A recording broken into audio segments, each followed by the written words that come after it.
obelisk, so you can only do that at the same time once every. I mean, what's the cooldown, right? Plasma Trail's 30, and I believe the Acid Spit is a bit longer. They're very similar, actually. Very, very similar to one another. But here we go. It's going to be Miasma versus 2Z. So DDK going to be running on that Blaskovic, who's going to be one of the token fragging champions for sure. Well, the thing about DDK is not only is he a very talented commentator, he is unbelievably talented at arena FPS. So going with Blaskovic, we saw him go with Blaskovic every single time during the qualifiers as well. He's got good aim, and Blaskovic complements that. So I do believe that Miasma's final pick was Sorlag, so both teams will have access to that tanky champion. On course is actually able to secure the soul already. That's going to be Slash, and they're going to be choosing to go for Obelisk A. I feel like they're going to have a lot of freedom when it comes to running the soul, because 2Z have both Anarchy and Slash together. I mean, they're still totally BFFs, it makes sense. But I mean, like the fact that if either one of them getting the soul will be able to deliver it very effectively. Juvenile trying to go in, but Latrommi is there to stop him. Frags for frag. It begins! Here is the classic. There are so many deaths in Sacrifice, but it's all about where you spawn and how you deal with that as a team. And a nice jump from lithz to be able to control this one back down again. Only 40% on the board for 2Z. That was really, actually, very, very clean. Now Miasma with that soul, but completely surrounded by members of 2Z, looking to try and return it. clawz taking big damage, but I mean, she's going to be moving really quickly, and she's airborne getting hit by the LG. She's going to get that speed boost. Demon chases. Yeah, he was just chased the ends of the earth. Demon's able to get it back. So many members of 2Z decided to head towards the obelisk and meet them. I don't think they were prepared for clawz to die and have the teleporter go around the other end. Oh wow, that's a lot of damage coming through. DDK stuck in a bit of a hard place here, but it's going to get a return frag. Probably going to die to the acid ticking. Yes, he will. Silencep is going to take it down. Demon going to try and drop this one back off to B, so this should get a little bit closer to evening things out with 2Z. But at this point in the match, low amount of percentage doesn't mean too much. Things get a little bit dangerous in 15 seconds. The first power-up of this map is going to spawn, and no doubt that is where the fight will take. But now they make a choice. Do we deliver the soul, or do we go for the power-up? Because they've delivered the soul here, but this has allowed Miasma to try and sort of gravitate towards that power-up, and it's likely they're going to get it first. Look at how many members are surrounding it. It's going to be quad damage. Here's quad damage. I believe it's gone to the side of Latrommi, so 2Z actually have the quad, and it is on the Anarchy. And he's just popped the injection. Still vulnerable to a single rail, though. No armor yet. They've taken the soul, but with a quad damage Anarchy chasing it down. It's unlikely, but he goes down. Demon! Takes out one. lithz gets another. And here's that token quad damage trade. We see this a lot with this power-up. You will almost guaranteed die when you've picked it up, because you just become public enemy number one. Question is, how much damage can you do before that happens? And it looks like 2Z have controlled this quad damage the whole time. 3 of their team have picked it up during this one section of it. And it's given them a chunky amount of percentage. Now beyond 40. lithz with the finish, but I mean, clawz had done so much damage there and got so many frags. That was definitely a well-spent life. And 2Z have really stabilized this round so far. Oh, wow. There's the gauntlet kill coming through. Well, it's not going to be just Anarchy that's going to be really effective with those gauntlets. I mean, now Slash also. Here comes the plasma trail, the area denial that we did talk about beforehand. Not really put into practice that much, but I think just using it just in case Sorlag survives. Looks like Miasma struggling to get anywhere near this obelisk at the moment. Not even just taking it back. They're not letting them anywhere near. Because it's not just a matter of 2Z sitting on the obelisk itself. They're kind of really commanding that kind of mid-range. Not even allowing them near the entryway here. And it's the Sorlag up top. Sorlag has not moved since just now. Like, just staying up there the whole time. Commentators, instant shot though. Demon falls, clawz on point. Someone manages to sneak through. And a point-blank rail. clawz has been really just on the mark. This is looking to be a fantastic round. It's just been nice coordination. The power-up's going to spawn. There is no other option there. And Miasma, they kind of need to secure this power-up if they even have time. But they've died so often. It actually looks like 2Z might take this power-up quite comfortably. I mean, you say about the power-up, 2Z have 7% left to go before they take the round. And what could potentially be under 5 minutes. clawz on the verge of going down, but all clawz needs to do really is just waste some time. Luminous for the finish. Tactical suicide just so they can trade it over, but to be honest, doesn't matter at all. 2Z take that first round very, very convincingly. That was a strong start, and this was the map that 2Z went for, and you know, like we heard ZSX say before on the desk beforehand, this is a map that Miasma were saying that they're not that comfortable and confident at the same time. They're not that confident on. So not going to be a huge surprise to see them lose this with that information in mind, but they do have a couple rounds left to at least maybe make this one back. I feel like with so many players per team, I mean, this is no longer a 1 versus 1. Struggle maps are almost inevitable. Actually, it looks like we've had some form of issue here. One of the players, I think it is indeed Latrommi, has sort of raised a hand. So admins will be dealing with whatever is going on right now. We'll keep you guys informed. Not sure if the match will continue. Latrommi also has a... Oh, okay, so he has a crash. Very unfortunate, but looks like we're going to go for a round restart is what I'm assuming. But we'll fill you guys in. Well, I mean, I know fortunately might not be the best word to use here, but fortunately it happened right at the start, so it's not a horrific place for it If you're going to crash, you're going to crash right at the beginning and not halfway through. Better to happen before the round has actually started than, you know, right in the middle. Much more convenient that way. But regardless, you know, let's talk for a little while about how this has gone so far. A convincing round one. Different champion choices completely from the first series, which I hope reigns true through most of today. You know, we've got very different teams here of different levels of experience, both LAN and the game itself. Obviously, nationalities are a big thing too, so I'd like to see quite diverse teams. We've already seen 2 series, and there's already been quite a diverse pick in the champion pool itself. The team can... we're seeing why Slash got selected too, right? I think that's a humongous element here, is that Slash, you kind of theorycraft, you would see her so little. You would think, well, why don't we see Slash? You know, because she does this, she does that. Plasma Trail is effective for both speed and sort of area denial as well. But it's nice that we've actually finally been able to see it put into use. You know, we've actually seen quite early too, effectively used, and seemingly not like a desperation pick either. You know, it's not something that someone's just going to try on their last match just in case to see if it works. Like, this was a no hesitation. This is the map. This is the lineup we're going with, and it has worked wonders at the moment. Slash just being, as soon as she pops that plasma trail, you know, when she retains that speed, you know, that's, for those of you watching, she is a Quake form movement character. She has that crouch slide. When you crouch in the air, you retain your movement when you land, and it means that you can just zip around incredibly fast, especially considering she isn't the squishiest champion in the game. And now the recent buff giving her 25 armor on spawn, making her a little bit less vulnerable every time you find her, has seemingly done wonders for her. So just to give you guys a quick update, we unfortunately had a technical issue on the stage, and we're going to be fixing that as soon as possible and getting us back into the second round as fast as possible. So Ruins of Sarnath, I think it's a map that is fantastic for both Sorlag and Slash, and we pretty much saw that put into use. A main sort of choke point, which you have no choice really but to go through, is that middle ground where it's sort of where Rail was located. You've got that top area near Mega. That's kind of like a real funnel point for many different champions. And we consistently saw 2Z with that Sorlag on that one location for most of the round. That was where Sorlag was situated, and every time someone goes through there, if you have a rocket or if you have an LG and acid spit, that's pretty much a death zone to go through. Sorlag is just a great defender. It's just area denial, damage, and the health. A very difficult champion to quickly kill.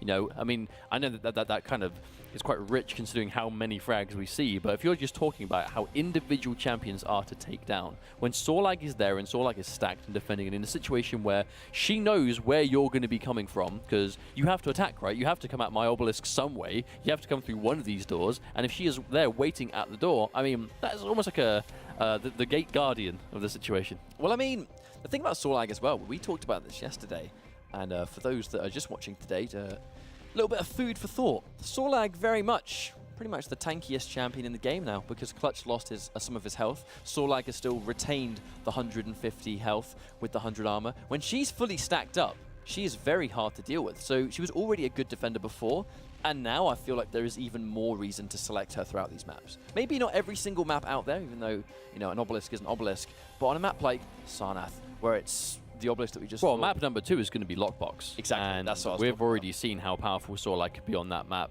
That the acid being so prominent around and her being immune to that does help her in that situation, but also Lockbox being a map with a lot of tight corridors, not as much space to run around, especially in comparison to Ruins. And a very unique element to Sorlag is her passive. Immune to acid. You may just think that just applies in a Sorlag mirror match, where the initial damage of the acid is just a projectile in itself, so that will do damage regardless. On impact, it will. But she doesn't take the tick damage of acid from another Sorlag. That may sound like a very, very specific, almost why does it exist passive, but if she's on Lockbox, she stands in the acid and it does nothing. She's the only champion that does not get hurt by acid on Lockbox. And there's a lot of it around too, especially near both points. So it can help you, especially when you see how much damage it can do quite quickly if you get almost like knocked into it. I know it might seem quite easy on paper to just, you know, not walk in the acid, but at the same time, if you get knocked into it, that's guaranteed damage that she doesn't have to worry about. Well, I mean, Flora's lava, right? We've seen that enough on a Corrupted Keep with the lava. People get knocked into it and they die, and it's like, well, I mean, I just landed on damaging floor. What can I do about that? Right, so currently in this first map, we are 1 round up for 2Z. That was quite convincing, the nice selection. Just working well together, and it really came down to when they were able to get that final defend and just hold off those particular choke points. Well, they definitely have to try and keep it together and take the next few rounds. Being 1 round down is going to be difficult for Miasma, but they're definitely an experienced team. While we get this issue under wraps, we're going to throw you guys to an interview with Zoot. Yes, thanks very much. Yeah, we've got a few minutes, so we'll steal them away from the game while it gets reset. Zoot's with us from yesterday. Obviously, you played in the 1v1s. We won't dwell on that too much, as I know you don't want to talk about it too much, but let's just reflect back while we've got a moment. What stood out for you? Who was a surprise? Who did well? Who were the players that went through that you maybe didn't think might get through?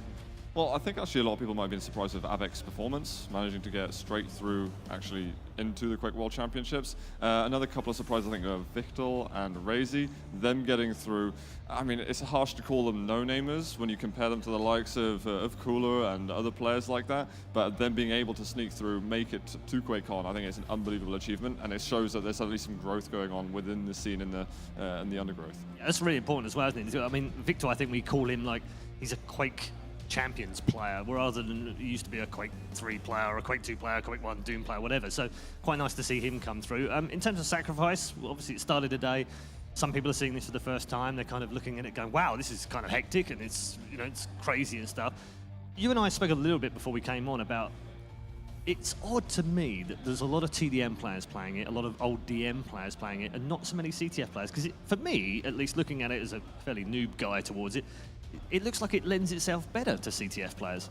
Yeah, it's true, because you've got that objective. It's not like you've got 2 flags, but it's almost like there's not enough objectives for those CTF players to get in. You still need that fragging power within the map. So maybe for the time being, you're seeing a few more TDM players. Aside from Euronics Gaming, then I can't really think of people where there's a huge purebred CTF background. So it's slightly unusual, but maybe it shows what there is to come yet, rather than what we're getting right now in the early stages. Yeah, that's the thing, isn't it? Because this is going to change and evolve. Are you looking forward to the next 12 months, seeing where this all pans out? Honestly, I've been racking my brains trying to figure out what on earth could possibly be happening, but it's so exciting at the same time, because that uncertainty is almost as nerve-wracking as it is exciting, and I honestly can't wait to see what's going to unfold. And in terms of what we've got going on today, there are some favourites and some slightly weaker teams. You said earlier on the desk you think maybe 7 of these teams could get out of here. Yeah. Let me put another question to you, a little bit cheeky. If those 3 that don't make it were qualifying in North America, would they get through? Yeah, 100%. Oh dear. No, actually, all 8 would get through. So. You're just stirring up the beef now between NA and EU. I like it. We've always had. Why have we had this rivalry? Because a lot of new people watch and they'll be thinking, why are they talking about this NA-EU rivalry? Because it's been there for a long time, mainly because of geography more than anything else, because they obviously all played in North America and we all played in Europe. No one really crossed that border very much, did we? So when we did, there was always that, how do we get on against the Americans? How do they get on to us Europeans?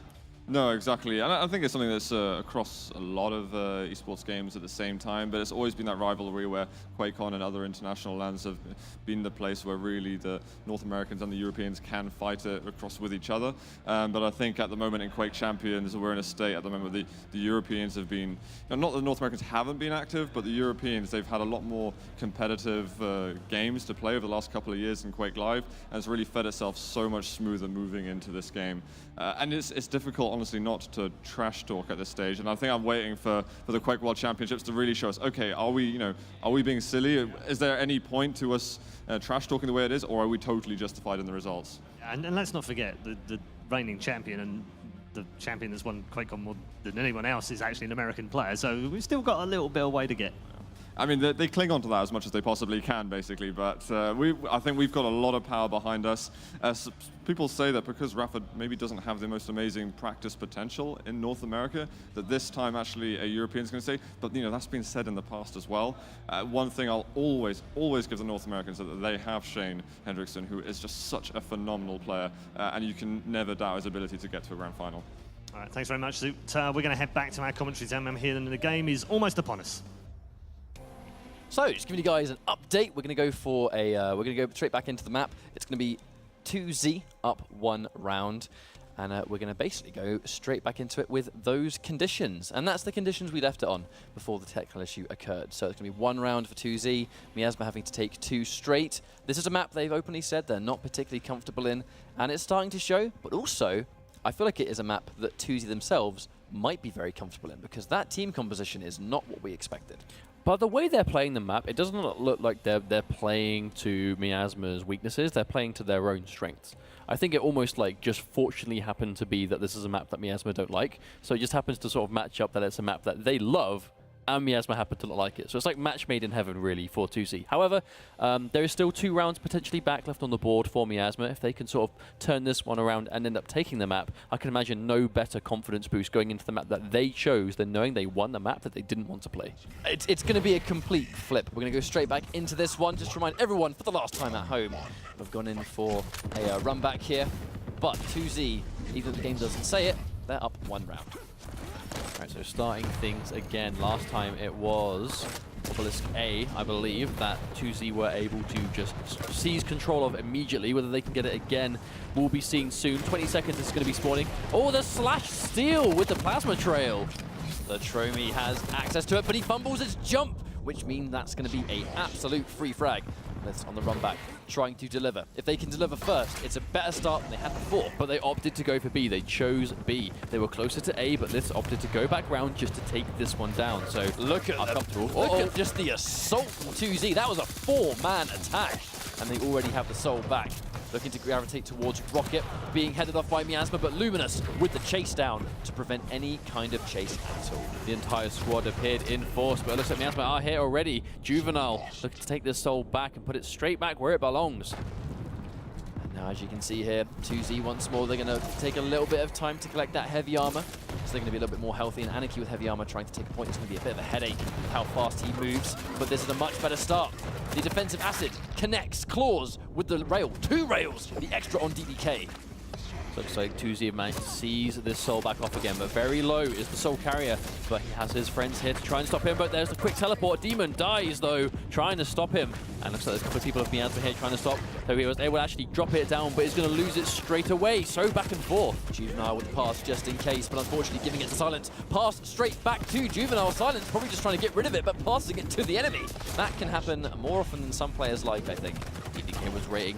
Actually, I love the use of that plasma trail there, though. Just trying to not let them run straight up to the stairs. The area denial doing a lot of work. Oh, the shred. Shredder. Now the power-up spawns in 3 seconds, so they're going to get a little bit of percentage here, I think. But it's going to be quad. Luminous with the quad damage. They need to kill him as fast as physically possible. Fortunately for Miasma, they are holding onto the obelisk, but here is a quad damage on the way. Able to drop the soul, so he's not going to die on the way just yet. But he is going to be the one to kill with both the soul and the quad damage. Going to drop it off safely. All of the members of 2Z here ready to defend. Can they assume the positions again to try and stop them coming in? Well, I mean, 12% really isn't that much of a lead if you can hold it for a few seconds uncontested. Quad is just about to run out though, so they're going to lose that bit of an advantage. Now, they were able to get that soul back because they had access to quad damage. So if Miasma can take this soul really early, while the quad damage is not in play, they might be able to kind of undo some of that work. 200 rockets, and Sorlag still alive. She is a tanky lizard thing. 2 minutes though. I mean, that lead, the 22% Miasma had already gone. And 2Z now left 30%. That's quite a strong one. And here's the area denial acid trying to come into play. Not going to do too much damage by itself, but again, it's deterring. It means you can't run in certain areas. There's no way you can juke. It just limits how much space you have to move around. That was fantastic placement. The plasma trail right on top of the teleporter. And the gauntlet. I mean, that is just Death City. It's a lot of damage waiting for you on the other side, and in a lot of situations, you really can't avoid to not use that teleport. You have the time, and Demon with a quick frag, thanks to the Dire Orb. But now 2Z comfortably with the soul back, and that lead is going to ever so continue throughout this round. Miasma have to make something happen right now. They can't afford for the divide to be as big as it's becoming. 20 seconds from the power-up. Where every second that passes is going to make it harder and harder for Miasma to bring this one back. They had a good lead, but already double the progress is done on the side of 2Z. That's with a quick double, but because he's hesitant to just run in and get this soul back as 2Z respawn already. A nice amount of impact damage coming through on that Sorlag, but actually able to survive it. Now we're going to find out what the progress is on this power-up. It's going to be protection. It looks like Miasma have that protection on hand. 20 damage 20 damage railgun. That is why protection is so important. And it's an injection. Anarchy at this stage can tank 5 rails. Juvenile, though, he's going to be one of the hopes to get this back. Nice use of the LG. If they let Juvenile take this, he will probably be able to get it back safely. He has some teammates with the C2Z. They're trying to stop. They go through the teleport. The gauntlet out again. It's going to drop it off, but how long can they hold it? We know that 2Z are here trying to seize it back. There's a massive attack, Juvenile. And the Sorlag is just so tanky. None of that damage mattered. Silence gets finished off, but losing the Anarchy there, just losing at least one gun when you're trying to defend an obelisk is big news. Oh, a nice quick rail from Juvenile. And Miasma, oh, another one too, back to back. Miasma doing a great job of being able to tie this one up a little bit. Oh, he was able to stop it off, so that, at the very least, that's progress being stopped. Well, because there was no one there to actually guard it, the important thing there was that actually, even though Anarchy died, the fact that he got the obelisk and before dying was able to throw it away from the door where clawz was lying in wait, like that was a great win for 2Z. Once again, going in for that rocket jump with Sorlag, hand in hand with her bunny hop passive, just keeping that speed, going even faster. Oh, jumping down, it's going to be a Sorlag 1v1. Don't think he's going to take it. The thing is, Sorlag can happily just go through that acid because she's not going to take the tick damage at all. But the point blank, regular shotgun. And once again, regular shotgun is just doing a lot of work. It definitely seems like the preferred weapon within Sacrifice because you're point blank so often. Only 10 health left on the side of this, so it's going to take him a while to top himself back up again.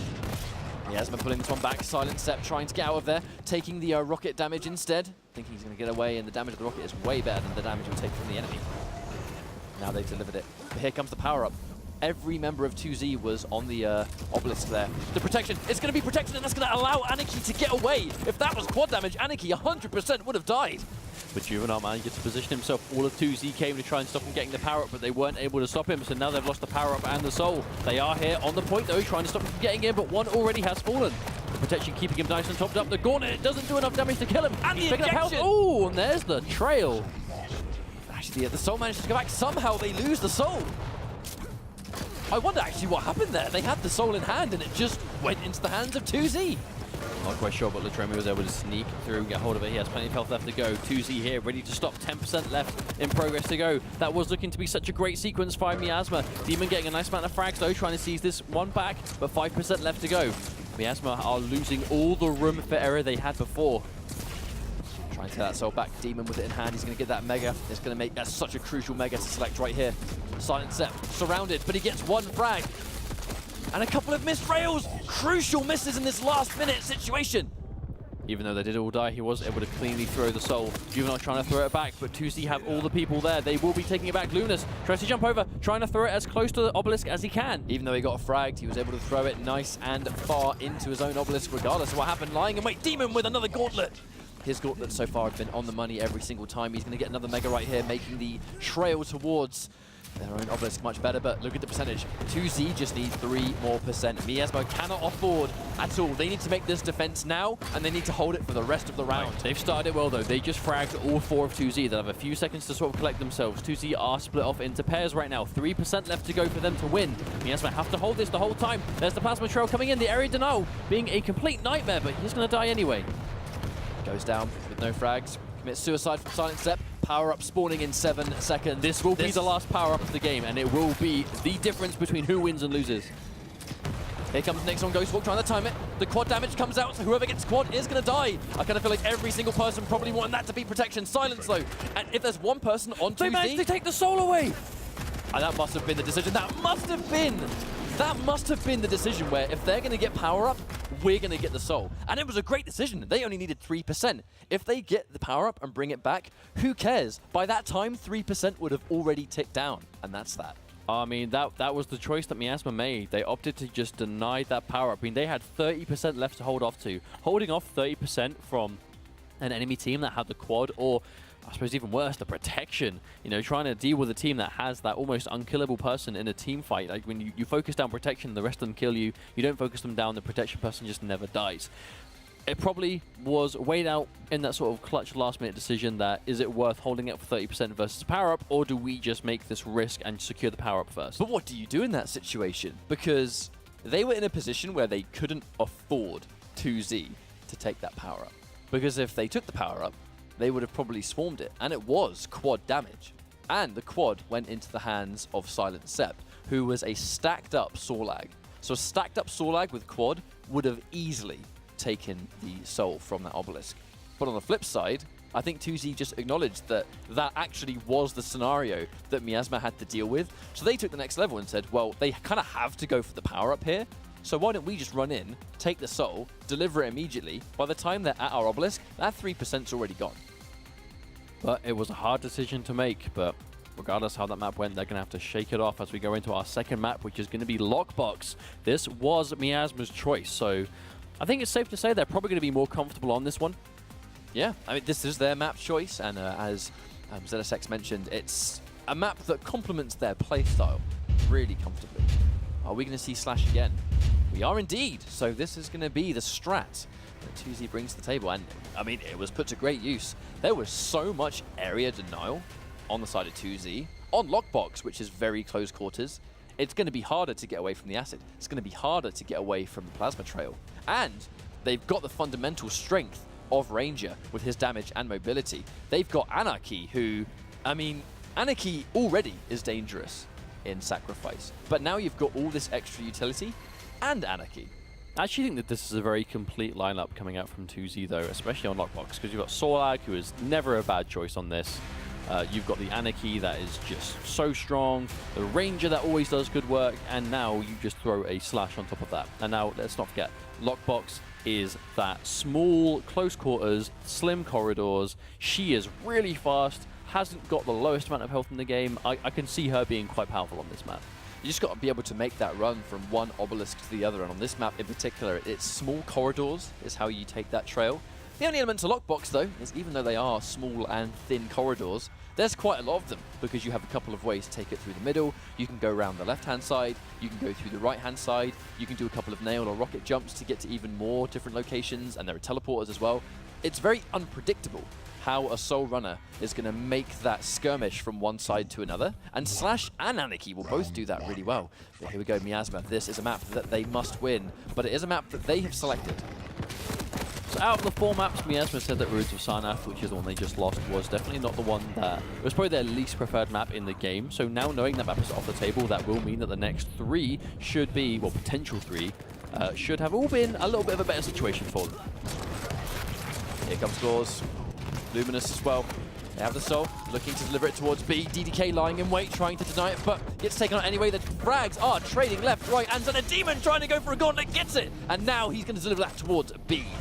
Oh, Demon managing to secure the first obelisk is going to be huge. Just getting that initial burst of percentage on the board, but 2Z immediately here trying to stop him. Throws it back up to the top. Everyone is dying all over the place. Oh my goodness. That was such an amazing sequence as well. That one throw out of the obelisk was perfectly positioned, because now it's free passage for clawz to deliver towards A. And only 4%. I mean, that's not a lead really at all. Already overtaken. They are holding off on this now. Obelisk A, we do tend to see this being the preferred obelisk in the qualifying weeks, but there has been a considerable amount of time between then and now. Sometimes obelisks are selected out of necessity as well. There's that plasma trail, making it so risky for anyone to come through, but it's not going to stop Juvenile. However, Silencep will. Feel like coming through 20% already on the board for A. This is a good lead for them, considering they didn't get the first capture. Already, that percentage just ticking down. EDK gets taken out, Juvenile soon to follow. 20 seconds, and we're going to see our first power-up of this map. It's definitely going to be a power-up that Miasma needs to try and control. I actually think Slash is consistently doing a good job of kind of just denying those power-ups, though, or making that fight for the power-up even more difficult. That plasma trail damage and just general annoyance. That plasma trail is going to make it so risky to try and take the quad. Juvenile has it, but he's so weak. Nice shot. Yeah, nice mid-air default shotgun. The only problem is, though, while he was trying to secure that, he wasn't able to get the soul, but it looks like, yeah, 2Z have it back immediately, and a 50% secure. Or can't go in by himself. If he loses the quad damage by himself and 2Z pick it up, they will not lose that point until it at least runs off. Oh, Tire Orb almost did it. The problem is, I don't really feel like Juvenile at this location was really able to get a huge amount off quad. There was the rest of the team following through. He didn't get a huge amount, but they were able to at least secure this soul away. So at the very least, they might be able to get some percentage back if they can safely get through. It looks like Demon, he is clear sailing, but there was one person in his way, and he was able to take him down. Let's try and get rid of the soul. Latrommi trying to navigate back, and it's been a consistent problem where it's just 2Z's ability to stop Miasma in the middle of their delivery. I mean, it's been a huge deciding factor here. Oh, nice frag coming out from Demon on the Direwolf. Demon has been playing out of his mind already. Some of these frags have been crucial. Demon has to make a choice here. The problem is he's so weak, trying to deliver the soul safely. Maybe should have passed that towards a more healthy teammate. Oof, he gets annihilated as well on the point. 70% already coming out from 2Z. This has been such a strong round for them. It's just been really smart on the ball defense. And the second Miasma even remotely take the soul, 2Z head them off almost immediately. They do not allow Miasma to Well, get the thing out is, alive. Miasma have been getting the majority of these frags on the point for the last couple minutes. They're just 2Z isn't actually letting them leave the obelisk. Stuck for quite a while. Soul out there in the open. Have to try and get it back there, but we'll see if they can pull it off. Miasma have had a hard time throughout this whole round. Juvenile looking to make the trail back, but already Silencep waiting for him. Not enough though. 18 health left though. One more gauntlet hit would have done it. Silencep was trying to let him land on something Here we go. sharp and unfortunate. It's going to be quad clawz with that gauntlet in hand, but again, this is going to be the classic. The second you get access to it, lithz with a fantastic sequence with the quad damage. A quad damage super nail gun is one of the absolute most dangerous weapons. Just that 80 damage per shot. It's hard. That is a machine gun railgun when you have quad damage. It's really dangerous as well because Miasma, they got the quad really early, but unfortunately clawz manages to take him out, and here we go. Now he has the quad damage. I was about to say they had the quad damage so early, they would have been able to defend this entire sequence, but unfortunately clawz have just snatched it away, and now he himself is going to be so difficult to stop. Yeah, 2Z if I would have taken it, but Miasma was actually trying to stop him, but I think it's just DDK by himself, at least trying to throw it back, but unfortunately hits the wall and cannot send it through. Juvenile was the last man standing, and his reward is no doubt going to be another soul delivery. Right, so Miasma, a nice 35%. 2Z do have a commanding lead, but if they can hold this for a while... Oh dear, Silencep getting that frag too. There's just too many people on the point. These massive group attacks. There's only one person here, so let's trying to defend, but there's so many people that actually get a double. Gets every single frag he needs. Another frag goes down. 4 also. And I mean, that was completely the defense they needed. Like, they couldn't have woken up. They've woken up. They're starting to defend the way they need to. So many frags coming out. The plasma trail pop just to try and get as close as possible, but he will fall down. DDK is going to put a stop to clawz there. Now they can continue to hold this location. The issue is Miasma actually. Miasma seem to be finding themselves with low health a lot of the time, and it takes them quite a while to top up. There's only so many pickups they can take. Quite a few members there trying to take the soul. They've passed it back. Plenty of members of 2Z to follow. Latrommi going really quickly with the acid tick. He's going to die before the tick, but no, sees to it with the injection at the last minute. Very clutch activation. Now that right there is why Anarchy is so powerful. We just saw him cleanly get from one obelisk to the other in just a matter of seconds, thanks to clean movement and no one being in his way to interrupt him. But there's so many routes and there's only so many people that you can actually use to stop them from running through. Now Miasma are in big trouble. clawz has the quad damage, 10% left. That's all they need. DDK gets surprised, and there really isn't much you can do in that fight. The quad damage, it just means you do so much more damage in a 1v1. The important thing is, though, 2Z aren't currently capturing. Even though they have the quad damage, Juvenile is waiting it out. Maybe he's just waiting out that quad damage. That's definitely something that we see used quite often. We saw it particularly in week number 2. The second the power-up goes and it's not in the favor of one of the teams, the soul carrier kind of just hides. They'll just wait out the power-up. And because of that, actually pay attention here. Miasma have had the soul the entire time. Juvenile hid away the whole duration of quad damage. And now they've delivered it. Miasma are playing this so much better now. The longer this round goes on, they are working way better as a unit, and 2Z are struggling to seize this back. That was well played. That was just a good decision and perfectly executed. He didn't get found once. Going through him again, Miasma here just ever so slightly out of the point trying to defend. Oh no, the rocket went through the hole in the floor. Actually a design thing in the map. You see these small little grates, so rocket can indeed pass through them. Dual wielding DDK.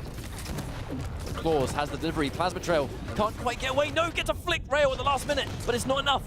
DDK ready in position to intercept and take it back. Juvenile on the Anarchy. It is his job to drop this back off. That's exactly what he's going to be doing. Miasma bringing this one back 1% at a time. Only 10% in the difference now. There's only a 10% difference, and there's 28 seconds until the power-up spawns. Unfortunately, what a throw, Silencep. Yeah, that one toss towards outside the obelisk might have wasted just enough time, if that even matters. They get taken out, a little bit of plasma trail, but at this stage, it really is back and forth. Power-up spawns in 10 seconds. Miasma, they've got to make a choice. Do we push the obelisk, or do we get the power-up?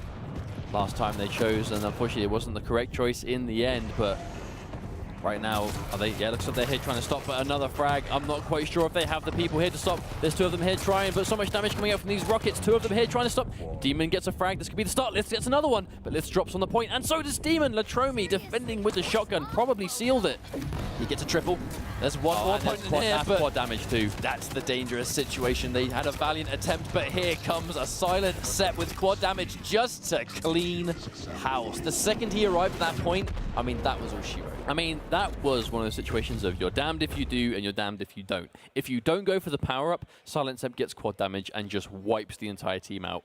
If you do go for quad damage, they just capture the point and win. I mean, ultimately, that was the only thing that Miasma could have done in that situation, really, I think, is just try and seize that obelisk back to just try and stall some time to stop the capture. Because even if they got the quad damage, they would have lost time for capturing points anyway. 2Z looking unbelievably strong. This was Miasma's voice, and another double from Silencep. The strength of Sorlag, she's so lethal on sacrifice. DDK gets the soul first. Juvenile passes it over towards. Now they've swapped around the obelisks. This might be a lifeline they need.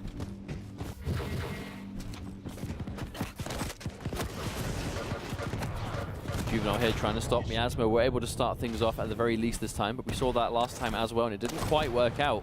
I honestly find Slash to be such a dangerous champion in this map, because now you've got not just Anarchy, who can make a run towards an obelisk really fast. Slash does the same thing, if not a little bit faster when she activates the plasma trail, and it doubles up as an attack and a defensive tool.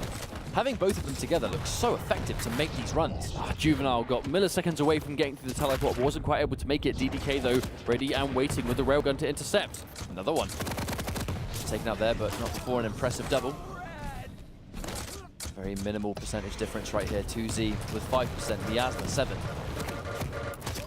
Oh, well, nice amount of tracking, though, coming out from Juvenile. Good use of the LG so far. It's going down to damage over time, taking Silencep is going to get himself a nice double, but he's going to go down himself, and another double coming out from Demon. Demon's frags have been on point, but he's going down to damage over time. One more tick. Oh! But it gets passed over to DK.